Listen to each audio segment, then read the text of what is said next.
네, 요즘 기초연금에 대해서 관심들이 많습니다. 과연 나는 기초연금 받을 수 있을지, 받는다면 얼마를 받는지, 내가 어느 정도의 재산이 있으면 받을 수 있는지 관심을 가지시는 분들 많습니다. 특히 올해 2023년에는 베이비부머의 대표주자인 58년 개띠 80만 명이 포함이 되게 됩니다. 그래서 오늘부터 저는 노후준비 전문가로서 기초연금 나도 받을 수 있을까 시리즈를 통해서 여러분들에게 계속해서 기초연금에 대한 사례를 중심으로 소개를 해드리도록 하겠습니다. 오늘은 금융재산이 얼마 있으면 받을 수 있는지, 일반 재산이 얼마 있으면 금융재산, 기초연금 받을 수 있는지, 근로소득이 얼마이면 받을 수 있는지를 짧고 쉽게 설명을 드리겠습니다. 끝까지 시청 바랍니다.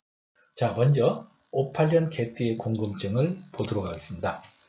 58년 개띠입니다. 제가 2023년부터 기초연금 수급 가능하다고 하는데 각 재산별로 얼마 이하이면 기초연금을 받을 수 있는지 물어봤습니다. 같이 한번 계산을 해보도록 하겠습니다. 먼저 올해 기초연금은 소득금액과 지급액이 변경되었습니다. 단독가구는 202만원 이하, 부가구는 323만 2천원 이하일 때 기초연금을 수급 대상이 되며 수급액은 바로 단독가구는 32만 3,180원, 부부가구는 51만 7,080원, 작년 대비 5.1% 순증이 된 금액을 지급하고 있습니다. 자, 그러면 기초연금 소득인정액을 산정할 때는 우리가 통상적으로 재산과 소득을 합산해서 소득인정액을 계산하게 되는데 이것을 우리가 믹서기에 같은 소득을 넣고 갈아서 이 소득인정액 컵에 넣어서 일정 기준을 넘지 않으면 기초연금을 받을 수 있다고 생각하시면 되겠습니다. 자, 그래서 단독가구는 202만원 이하, 부부가구는 323만 2천원 이하일 때는 기초연금 신청을 할 수 있는데 여기서 주의하실 것은 반드시 두 가지는 피해야 된다는 것입니다. 첫 번째는 바로 고급 자동차를 가져서는 안 됩니다. 여기서 말하는 고급 자동차란 바로 배기량 3000cc 이상 또는 차량가액 4천만원 이상의 자동차를 소지해서는 안 됩니다. 또한 골프 이용권이나 콘도 이용권을 가지고 있어서는 안 됩니다. 그래서 통상적으로 우리가 은퇴기념으로 이런 고급 승용차나 회원권을 구매하신 분들이 있는데 기초연금을 타기 위해서는 반드시 피해야 될 두 가지라고 말씀을 드리겠습니다. 자, 그러면 기초연금 소득인정의 계산 방법은 크게 소득평가액과 재산의 월 소득 합산 금액을 환산해서 소득인정액을 계산하게 됩니다. 자세한 내용은 뒤에서 세부적으로 설명드리겠습니다. 그래서 소득평가액에는 근로소득과 기타소득, 기타소득에는 사업소득, 재산소득, 공적이전소득, 무료 임차소득으로 구성이 되어 있고 또 재산의 월소득 환산금액에서는 일반 재산과 금융재산을 더해서 여기서 금융권 부채를 차감해서 계산을 하도록 되어 있습니다. 통상적으로 우리나라 2020년 노인 실태조사 시 노인 가구당 평균 재산을 살펴보게 되면 노인이 현금 3,200만원 정도를 가지고 있고 재산은 약 2억 6,200, 그다음에 소득은 3천만원에서 실제 2020년 우리나라 노인의 평균 재산을 보면 약 3억 2,400만원 정도로 구성이 되어 있는 것을 알 수 있습니다.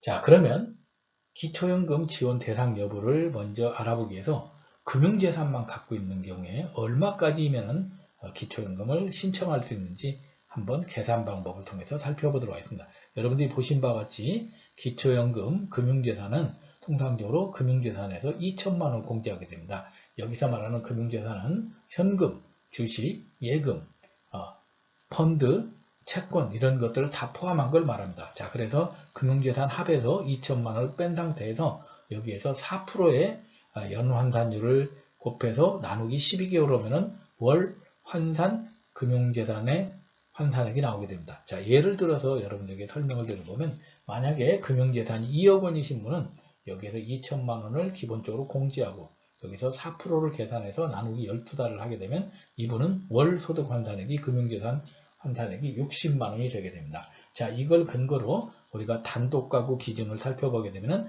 단독가구인 202만 원을 위해서는 우리가 금융재산이 6억 2,600만 원까지는 우리가 기초연금을 신청할 수 있다는 걸 알 수 있습니다.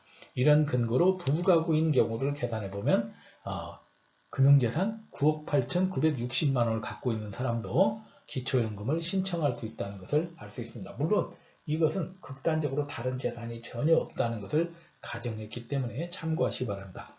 자, 두 번째로 우리가 기초연금 지원 대상 일반 재산. 일반 재산에서 대표적인 것은 뭐 차량도 있지만 아마 아파트, 토지 이런 것들 부동산이 많을 겁니다. 그래서 이런 경우에는 일반 재산에 합해서 지역별 기본재산 공제를 빼고 여기에 금융권 부채가 있으면 차감한 상태에서 4%의 환산율을 곱해서 나누기 12개월을 하게 됩니다. 자, 그러면 한번 사례를 들어서 살펴보겠습니다. 만약에 우리가 공시지가 3억인 내가 아파트를 가지고 있다면 우리가 지역별 기본재산 공제를 하게 되는데 대도시는 1억 3,500만원, 중소도시는 8,500만원, 농어촌은 7,250만원을 공제한 상태에서 여기서 4% 환산율을 곱해서 나누기 12개월을 하게 되면 우리가 공시지가 3억짜리가 실질적으로 월소득 환산액은 55만원으로 인정이 되는 것을 알 수 있습니다. 자, 이를 근거로 해서 우리가 단독가구 기준인 2억 202만원을 역산하게 되면은 공시지가 7억 4,100만원까지는 우리가 부동산을 가지고 있더라도 기초연금을 신청할 수 있음을 알 수 있습니다. 부부가구인 경우에는 그보다 더 많은 금액인 11억 460만원까지가 인정이 됨을 알 수 있습니다. 자, 이를 우리가 공시지가 있기 때문에 이를 시가로 환산하게 되면 약 70%만 반영되기 때문에 단독가구는 약 10억 5천, 부부가구는 16억 정도의 부동산을 보유하더라도 기초연금을 신청할 수 있기 때문에 최근에 부동산 가격이 작년에 올랐다고 해서 내가 기초연금 지원 대상에서 빠지는 것이 아닌가 고민하신 분들은 조금 고민을 덜으셔도 될 것으로 생각됩니다. 자, 우리가 소득 기준입니다. 소득에는 근로소득과 기타 소득으로 구분이 되는데 근로소득을 장려하기 위해서 근로소득은 108만원을 기본적으로 공제해주고 여기에서 70%만 반영하게 됩니다. 그리고 기타 소득을 합산해서 기초연금 지원 대상 여부를 판단하게 됩니다. 자, 예를 들어 보겠습니다. 내가 근로소득 300만원 있을 경우에는 무조건 108만원을 공제한 상태에서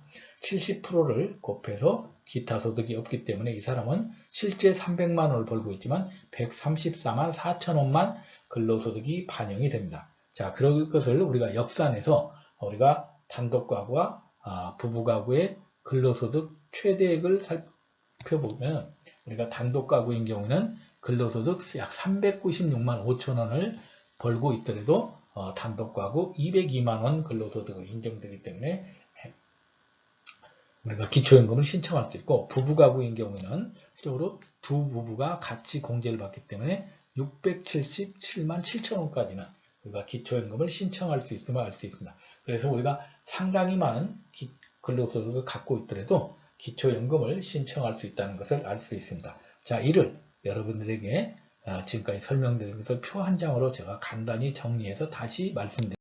자, 기초연금 지원 대상은 바로 금융재산, 일반재산, 근로소득으로 해서 단독가구, 부부가구로서 앞에서 여러분들에게 설명드렸던 것처럼 금융재산은 단독가구는 6억 2,600만원까지, 부부가구는 9억 8,960만원까지 가능하고 일반재산인 경우에 부동산 같은 경우는 대도시 기준으로 하면은 단독가구는 7억 4,100만원까지, 부부가구는 11억 460만원까지 가능함을 알 수 있습니다. 세 번째 근로소득인 경우에는 단독가구는 396만 5천원까지, 부부가구는 677만 7천원까지는 기초연금 지원 대상임을 알 수 있으므로 꼭 이 표는 기억해서 잘 기억하시면 되겠습니다. 그러나 우리가 금융재산만, 일반재산만, 근로소득만 하나씩만 가지고 있는 분들이 없기 때문에 금융재산이 얼마 있고 일반재산이 얼마 있고 또 소득이 얼마 있을 경우에 기초연금을 받을 수 있는지 이런 사례별로 시리즈로 해서 계속해서 여러분들에게 꾸준히 올려드릴 것을 약속드립니다. 자, 그러면 기초연금이 이렇게 복잡한데 나는 좀 간단하게 한 1분 안에 알 수 있는 방법이 없을까? 있습니다. 여러분들이 포털에 들어가서 기초연금 복지로라고 여기에서 포털에서 입력을 하시고 복지서비스 기초연금 모의계산에 들어가서 여러분들의 개인정보를 단독가구인지 부부가구인지 재산을 간단하게 재산과 소득을 입력하면 1분 안에 결과 보기가 나와서 내가 기초연금 지원 대상이 될 수 있는지를 선택할 수가 있고 또 내가 이걸 혹시라도 대상이 아닌 경우에도 반드시 주민센터에 가서 신청해서 기초연금이 대상이 되는지를 확인을 해 보시기 바랍니다. 자, 마지막으로 기초연금을 제대로 받는 방법 5가지를 소개해 드리겠습니다. 첫 번째, 기초연금은 지나간 것을 지급하지 않기 때문에 연령이 만 65세 도래 한 달 전에 신고해서 바로바로 받을 수 있길 바랍니다. 두 번째는 우리가 고급 자동차나 회원권을 소지해서는 받을 수 없기 때문에 이것은 피하시기를 바랍니다. 세 번째, 자녀에게 재산을 사전 증여함으로써 자신의 소득 인정액을 줄일 것을 추천을 드립니다.